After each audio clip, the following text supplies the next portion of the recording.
नमस्कार दोस्तों, कैसे हैं आप सब।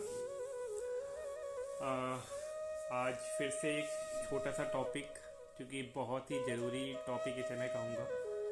कि कई बार लोगों की ये शिकायत होती है कि हम इतनी योगा करते हैं, इतने प्राणायाम करते हैं, तब भी हमारे शरीर में इतनी जल्दी फ़र्क नहीं आ रहा, या फिर फ़र्क आता है फिर अगर हम 10 दिन का गैप हो जाता है तो उसके बाद फिर शरीर वहीं आ जाता है। तो इसका देखिए, एक सबसे बड़ा कारण यह है कि सिर्फ योगा, एक्सरसाइज या आसन करने से हमारी बीमारी एकदम से सही नहीं होगी। उसकी वजह यह है कि आपको योगा के साथ साथ अपनी दैनिक दिनचर्या, सुबह उठने से लेके और शाम को सोने तक, सब चीज़ अपना रूटीन सही करना पड़ेगा। मान लिया आप उठते ही 9 या 10 बजे हैं, उसके बाद आप योगा कर रहे हैं, 1 घंटे आप एक्सरसाइज कर रहे हैं, फिर अपना नाश्ता कर रहे हैं, फिर उसके बाद अपना काम पे जा रहे हैं, या फिर जो भी आप काम कर रहे हैं वो कर रहे हैं, और रात को 12 बजे सो रहे हैं, तो इससे भी हमारे शरीर को नुकसान होगा।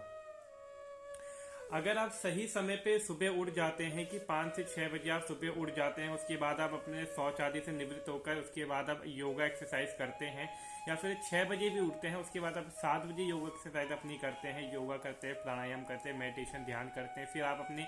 टाइम से आप अपने खाने को खाते हैं, सुबह नाश्ते को, फिर दिन का खाना आप टाइम से खाते हैं, रात का खाना आप टाइम से खाते हैं, रात को आप जल्दी सो जाते हैं, तब जाके जब तक आप अपना रूटीन इस तरीके से सही नहीं करेंगे तब तक आपको योगा से इतनी जल्दी फ़ायदा नहीं होगा।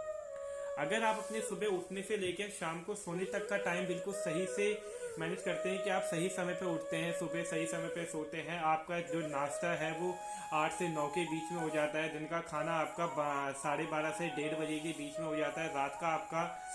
6:30 या 7 से 8 के बीच में हो जाता है, 8:30 तक भी हो जाता है, उसके बाद आप 10 बजे भी सोते हो तो आपको बहुत जल्दी फ़ायदा मिलेगा।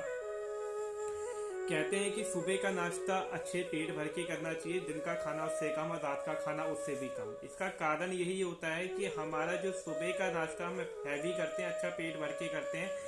वही खाना पूरे शरीर में पूरे दिन भर में चल के अगले दिन जब हम मॉर्निंग में फ्रेश होने जाते हैं तो वही खाना हमारे मल के रूप में जो वेस्ट मटेरियल था वो बाहर आता है। तो वही सुबह का खाना जब हमारा 20 से 22 घंटे लेता है, तो सोचिए अगर आप उसको लेट करते जाएंगे तो वही खाना हमारे शरीर में विजातीय द्रव्य यानी कि हमारे शरीर में दिक्कतें पैदा करनी शुरू करेगा, जो कि हमारे आहार नली से होते हुए, आमाशय से होते हुए, छोटी आहार नली होते हुए, छोटी आंत होते हुए, फिर बड़ी आंत में जाते हुए, फिर क्या करता है, धीरे धीरे छोटी आंत और बड़ी आंत में मल को चिपकाना शुरू कर देता है, जिससे कि हमें एक छोटी से छोटी जुकाम जैसी से छोटी से छोटी बीमारी जो जुकाम है, और उससे बड़ी से जितनी भी बीमारियां होती हैं वो कारण से इसलिए होता है कि हमारे आंतों का साफ ना होना। बहुत से लोग कहते हैं इतनी योगा करते हैं तब भी मोटापा कम नहीं हो रहा, उसका कारण सिर्फ ये होता है जब तक आप अपने आंतों को, अपने पेट को साफ नहीं करेंगे तब तक आपको इतनी जल्दी इसके अच्छे प्रभाव नहीं मिलेंगे। लोग सारी चीज़ें करते हैं कि हमें एसिडिटी होती है, हम ये योगा करते हैं, वो योगा करते हैं, पर पानी की मात्रा को अगर आप सही रूप से नहीं लोगे तो आपको दिक्कतें होंगी। तो आपको सिर्फ योगा एक्सरसाइज से फायदा इतनी जल्दी नहीं होगा, आपको अपनी दैनिक दिनचर्या के जो कार्य हैं उनको सही करना पड़ेगा, अपने खान पान को सही करना पड़ेगा। जब आपकी आंतें धीरे धीरे साफ होने लग जाएंगी तब आप अपने वजन को कम या ज्यादा, अगर आप बढ़ाना चाहते हैं थोड़ा तो बढ़ा सकते हैं, घटाना चाहते हैं तो घटा सकते हैं, और बहुत जल्दी इसके आपको परिणाम मिलने शुरू हो जाएंगे। तो सिर्फ योगा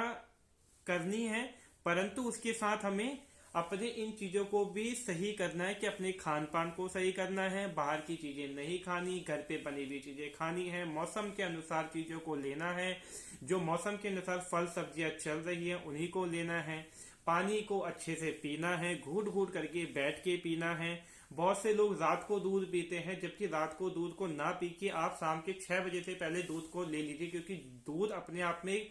पूरा आहार होता है जिसको पचने में ही काफी समय लगता है, होता है वो लिक्विड फॉर्म में है पर अंदर जाके उसे खुद पचने में समय लगता है, इसलिए सूर्य अस्त से पहले दूध को ले लीजिए। खाना खाने के 2 घंटे बाद, अगर रात को आपने 8-9 बजे खाना खाया तो 2 घंटे या 1.5 घंटे के बाद आपको सोना होता है, एकदम से आपको बेड पे नहीं जाना, इससे भी हमारे शरीर को दिक्कतें होती हैं। तो आशा करता हूं कि आपको समझ आया होगा कि हमें योगा के साथ साथ अपने खान पान, रहन सहन, उठना बैठना, सही समय पे उठना और सही समय पे सोना, इन चीजों का ध्यान जरूर देना है। ठीक है, धन्यवाद।